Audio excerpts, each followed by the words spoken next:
അസ്സലാമു മുത്തു മുഹമ്മദ് മുസ്തഫ സല്ലല്ലാഹു അലൈഹി വസല്ലമ തങ്ങളുടെ പുണ്യ ജീവിത ചരിത്രമാണ് നമ്മൾ ഇവിടെ ചർച്ച ചെയ്യുന്നത്. ഇത് അതിലെ 21-ാം ഭാഗമാണ്.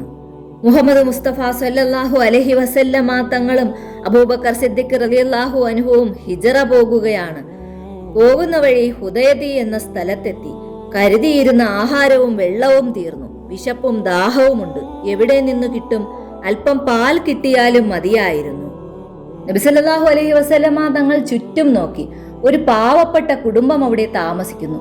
വീടും പരിസരവും കണ്ടാൽ അറിയാം അവരുടെ അവസ്ഥ ദാരിദ്ര്യത്തിന്റെ പടുകുഴിയിലാണെന്ന്. ഒരു സ്ത്രീ വീടിന് മുന്നിൽ നിൽക്കുന്നു. പേര് ഉമ്മു മുഹമ്മദ്. അവരോട് ചോദിച്ചു, വിശപ്പും ദാഹവുമാണ്, ഞങ്ങൾ യാത്രക്കാരാണ്, പാലോ മാംസമോ എന്തെങ്കിലും ഉണ്ടെങ്കിൽ തരണം. അവർ സങ്കടത്തോടെ മറുപടി പറഞ്ഞു, ഇവിടെ ഒന്നും തരാനില്ലല്ലോ. ഒരു പഴയ തമ്പിലാണ് അവർ താമസം. തമ്പിനടുത്ത് ഒരു ആടിനെ കെട്ടിയിട്ടിരിക്കുന്നു, മെലിഞ്ഞൊട്ടിയ ഒരാട്. നബി സല്ലല്ലാഹു അലൈഹി വസല്ലമ തങ്ങൾ ചോദിച്ചു, ഈ ആടിൽ നിന്ന് കുറച്ച് പാൽ കറക്കാമോ? സ്ത്രീ ചിരിക്കുകയാണ്. അത് വളരെ വയസ്സായ ആടാണ്, അതിൽ നിന്ന് പാൽ കിട്ടുകയില്ല, അവർ പറഞ്ഞു. എന്നാൽ നബി സല്ലല്ലാഹു അലൈഹി വസല്ലമ തങ്ങൾ ഒരു പാത്രം തരാൻ ആവശ്യപ്പെട്ടു. നിർബന്ധിച്ചപ്പോൾ ആ സ്ത്രീ പാത്രം നൽകി. നബി സല്ലല്ലാഹു അലൈഹി വസല്ലമ തങ്ങൾ അള്ളാഹുവിന്റെ നാമം ചൊല്ലി ആടിനെ തൊട്ടു. പാൽ കറക്കാൻ തുടങ്ങി. അത്ഭുതം! ആടിൽ നിന്ന് ധാരാളം പാൽ ഒഴുകി. സ്ത്രീ അത്ഭുതത്തോടെ നോക്കി നിന്നു. എല്ലാവരുടെയും വയറു നിറയെ പാൽ കുടിച്ചു. എന്നിട്ടും പാൽ ബാക്കിയാണ്. അപ്പോൾ സ്ത്രീക്ക് മനസ്സിലായി, ഇത് സാധാരണ മനുഷ്യനല്ല, അള്ളാഹുവിന്റെ അനുഗ്രഹം ലഭിച്ച ആളാണ്.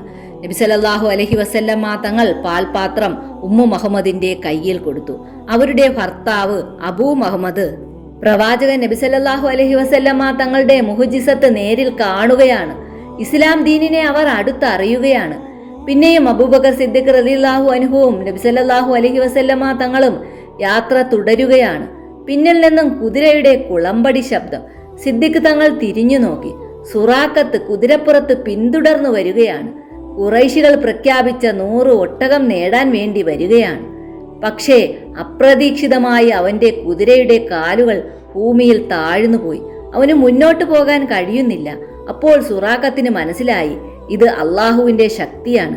അവൻ നബിയോട് വിളിച്ചു പറഞ്ഞു, എന്നെ രക്ഷിക്കണേ, എന്നെ രക്ഷിക്കണേ, ഇനി ഞാൻ നിങ്ങളെ ഉപദ്രവിക്കില്ല, എന്റെ പിന്നാലെ വരുന്നവരെയും ഞാൻ പിന്തിരിപ്പിച്ചു കൊള്ളാം. നബി സല്ലല്ലാഹു അലൈഹി വസല്ലമ തങ്ങളുടെ മനസ്സലിഞ്ഞു. അദ്ദേഹം അവനു വേണ്ടി ദുആ ചെയ്തു. അങ്ങനെ സുറാഖത്ത് രക്ഷപ്പെട്ടു. ഹുനൈൻ യുദ്ധം വരെയും സുറാഖത്ത് അവിശ്വാസിയായി തുടർന്നു. ഹുനൈൻ യുദ്ധം കഴിഞ്ഞതിന് ശേഷം സുറാഖത്ത് ഇസ്ലാം മതം സ്വീകരിച്ചു. ഇങ്ങനെ വളരെ കഷ്ടതകളും പരീക്ഷണങ്ങളും നിറഞ്ഞതായിരുന്നു പ്രവാചകന്റെ ഹിജ്റ യാത്ര. എങ്കിലും അള്ളാഹുവിൽ വിശ്വസിച്ച് നബി സല്ലല്ലാഹു അലൈഹി വസല്ലമ തങ്ങൾ മുന്നോട്ട് തന്നെ നീങ്ങി. അങ്ങനെ നബി സല്ലല്ലാഹു അലൈഹി വസല്ലമ തങ്ങളും തന്റെ സന്തത സഹചാരിയായ അബൂബക്കർ സിദ്ദീഖ് റളിയല്ലാഹു അൻഹുവും ഖുറൈശികളുടെ അധികാര പരിധിയിൽ നിന്ന് പുറത്തു കടന്നിരിക്കുന്നു. ഇനി അവരെ ഭയപ്പെടേണ്ടതില്ല. ഖുബാ എന്ന സ്ഥലത്തെത്തുകയാണ്. സിദ്ദീഖ് റളിയല്ലാഹു അൻഹുവിന്റെ മനസ്സിൽ സന്തോഷം. കാരണം ധാരാളം മുസ്ലിങ്ങൾ ഖുബായിലുണ്ട്.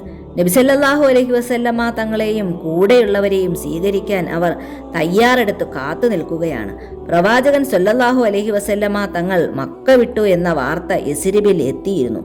ഏത് നിമിഷവും ആ വരവ് കാണാൻ അവർ കാത്തിരിക്കുകയാണ്. എല്ലാ ദിവസവും രാവിലെ ഉയർന്ന കുന്നിന്റെ മുകളിൽ വന്ന് നിൽക്കും. അങ്ങനെയെങ്കിൽ നാഴികകൾക്കപ്പുറത്ത് കാണാൻ കഴിയും. ആ കുന്നിൽ നിന്നാൽ നീണ്ട മണൽപ്പരപ്പാണ്. വെയിൽ അസഹ്യമാകുന്നതുവരെ കാത്തിരിക്കും, പിന്നെ മടങ്ങിപ്പോകും. മദീനയിലെ മുശ്രിക്കുകളും ജൂതന്മാരും ഇത് കാണുകയാണ്. എല്ലാവരുടെയും സംസാര വിഷയം ഇത് തന്നെയാണ്. ഒരു ദിവസം ഇതുപോലെ കാത്തിരുന്നു. മദീനയുടെ പുറത്തു വന്ന് കുന്നിന്റെ മുകളിൽ കാത്തു നിൽക്കുകയാണ്. ഏറെ നേരം കഴിഞ്ഞിട്ടും നിരാശരായ അവർക്ക് മടങ്ങേണ്ടി വന്നു.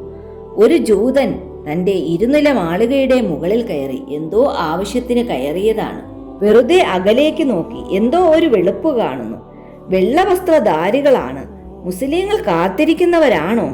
ഹേ മുസ്ലിങ്ങളെ, നിങ്ങൾ കാത്തിരിക്കുന്ന ആൾ വരുന്നു, ജൂതൻ വിളിച്ചു പറഞ്ഞു. കേട്ടവർ പുറത്തേക്ക് ഓടി. നബി സല്ലല്ലാഹു അലൈഹി വസല്ലമ തങ്ങളെ സ്വീകരിക്കാൻ ബനി അംർ ഇബ്നു ഔഫ് ഗോത്രം എത്തിച്ചേരുകയാണ്. ആ ഗോത്രത്തിലെ നേതാവാണ് കുൽസും ഇബ്നു ഹംദ്. അദ്ദേഹം നബി സല്ലല്ലാഹു അലൈഹി വസല്ലമ തങ്ങളോട് പറഞ്ഞു, അങ്ങ് എൻ്റെ അതിഥിയായി താമസിക്കണം. ഗോത്രത്തലവന്റെ അഭ്യർത്ഥന സ്വീകരിക്കപ്പെട്ടു. പ്രവാചകൻ നബി സല്ലല്ലാഹു അലൈഹി വസല്ലമ തങ്ങൾ അദ്ദേഹത്തിന്റെ വീട്ടിലെത്തി. ചെറിയ വിശ്രമം. ഗോത്രത്തലവന്മാരിൽ മറ്റൊരാളായ ഹാരിജിത്ത് ഇബ്നു സെയ്ദ് പ്രവാചകനോടൊപ്പം വന്ന സിദ്ദിഖ് തങ്ങളോട് പറഞ്ഞു, അങ്ങ് എൻ്റെ വീട്ടിൽ അതിഥിയായിരിക്കണമെന്ന് ഞാൻ ആഗ്രഹിക്കുന്നു. ആ ക്ഷണവും സ്വീകരിക്കപ്പെട്ടു. ഉൽസും ഇബ്നു ഹംദിന്റെ വീട്ടിലേക്ക് ജനപ്രവാഹം ഒഴുകുകയാണ്. മക്കയിൽ നിന്ന് ഹിജറ വന്ന മുസ്ലിങ്ങളും ഓടി വരികയാണ്. പ്രവാചകൻ നബി സല്ലല്ലാഹു അലൈഹി വസല്ലമ തങ്ങൾ ഒരാപത്തും കൂടാതെ ഇങ്ങെത്തിയല്ലോ. ഖുറൈശികളുടെ മർദ്ദനത്തിനിരയായ പലരും ആ കൂട്ടത്തിലുണ്ടായിരുന്നു. പ്രവാചകൻ സല്ലല്ലാഹു അലൈഹി വസല്ലമ തങ്ങൾ അവരെ ഉപദേശിച്ചു. അവർക്ക് വിശുദ്ധ പരിശുദ്ധ ഖുർആൻ ഓതിക്കേൾപ്പിച്ചു. ശ്രോതാക്കളുടെ മനസ്സ് ആനന്ദം കൊണ്ടു. ഇവിടെ ഒരു പള്ളി സ്ഥാപിക്കണം പ്രവാചകൻ സല്ലല്ലാഹു അലൈഹി വസല്ലമ തങ്ങൾ നിർദ്ദേശിച്ചു. അനുയായികൾ അത് സ്വീകരിച്ചു. മുസ്ലിങ്ങൾ താമസിക്കുന്ന സ്ഥലത്ത് ഒരു പള്ളി വേണം. 4 ചുവരുകൾ കൂടി ഒരു ചെറിയ പള്ളി. അവിടെ ഒരുമിച്ച് കൂടി നിർഭയരായി നിസ്കരിക്കുകയാണവർ. എന്തൊരാശ്വാസമാണ്! മക്കയിൽ വെച്ച് നിസ്കരിച്ചതുകൊണ്ട് എത്ര പേരാണ് മർദ്ദിക്കപ്പെട്ടത്! കിരാതമായ മർദ്ദനമായിരുന്നു അവർ കേൾക്കേണ്ടി വന്നത്. മഹാനായ പ്രവാചകനൊപ്പം നിർഭയരായി നിസ്കരിക്കാൻ കഴിഞ്ഞല്ലോ. സ്വഹാബികൾ ആശ്വാസം കൊള്ളുകയാണ്. വെള്ളിയാഴ്ച വരെ ഖുബായിൽ താമസിച്ചു. വെള്ളിയാഴ്ച യസ്രിബിലേക്ക് പുറപ്പെടുകയാണ്. വെള്ളിയാഴ്ച രാവിലെ ഖുബായിൽ നിന്ന് പുറപ്പെട്ട വിവരം എല്ലാ ദിക്കിലും അറിഞ്ഞു. പ്രവാചകൻ നബി സല്ലല്ലാഹു അലൈഹി വസല്ലമ തങ്ങളെ സ്വീകരിക്കാൻ ആളുകൾ ഓടിയെത്തുകയാണ്. വമ്പിച്ച ഘോഷയാത്ര, അനേകം സത്യവിശ്വാസികൾ, ധാരാളം കാഴ്ചക്കാർ. ആ ഘോഷയാത്ര കാണേണ്ട കാഴ്ച തന്നെയാണ്. സ്ത്രീകളും കുട്ടികളും വൃദ്ധജനങ്ങളും അടിമകളും അന്ന് വരെ കാണാത്ത കോരിത്തരിപ്പിക്കുന്ന കാഴ്ച. അവർ വിളിച്ചു പറയുന്നു, അല്ലാഹു അക്ബർ. കറുത്തിരണ്ട മലനിരകൾ അത് പ്രതിനിധീകരിക്കുന്നു. മണൽത്തരികൾ പോലും കോരിത്തരിച്ചു പോകുന്നു. അകലെ ഈന്തപ്പനത്തോട്ടത്തിൽ പണിയെടുക്കുന്ന അടിമകൾ അപൂർവമായ ആ കാഴ്ച കാണുന്നു. ആ ശബ്ദം കേൾക്കുന്നു. അടിമകളുടെ കണ്ണിലെ വിസ്മയമാണ് നബി സല്ലല്ലാഹു അലൈഹി വസല്ലമ തങ്ങൾ.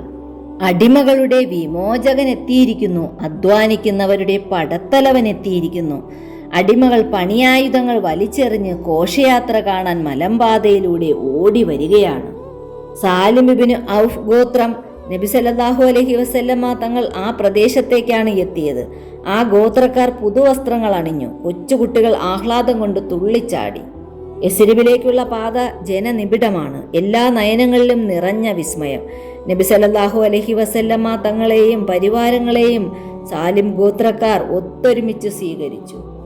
മനുഷ്യകുലത്തിന്റെ പ്രവാചകനെ ഒരു നോക്ക് കാണാൻ ജനങ്ങൾ തിക്കും തിരക്കുമാണ്. കുത്തുബ തുടങ്ങി. ജനങ്ങൾ അച്ചടക്കത്തോടെ കുത്തുബ കേട്ടു. പിന്നെ ജുമാ നിസ്കാരം. പ്രവാചകൻ നബി സല്ലല്ലാഹു അലൈഹി വസല്ലമ തങ്ങൾ കൈകൾ ഉയർത്തി ദുആയിരുന്നു. സത്യവിശ്വാസികൾ കൽബ് തുറന്ന് ആമീൻ പറഞ്ഞു. നബി സല്ലല്ലാഹു അലൈഹി വസല്ലമ തങ്ങളുടെ ചരിത്രകഥയുടെ ബാക്കി ഭാഗവുമായി ഇനിയും വരാം. അസ്സലാമു അലൈക്കും.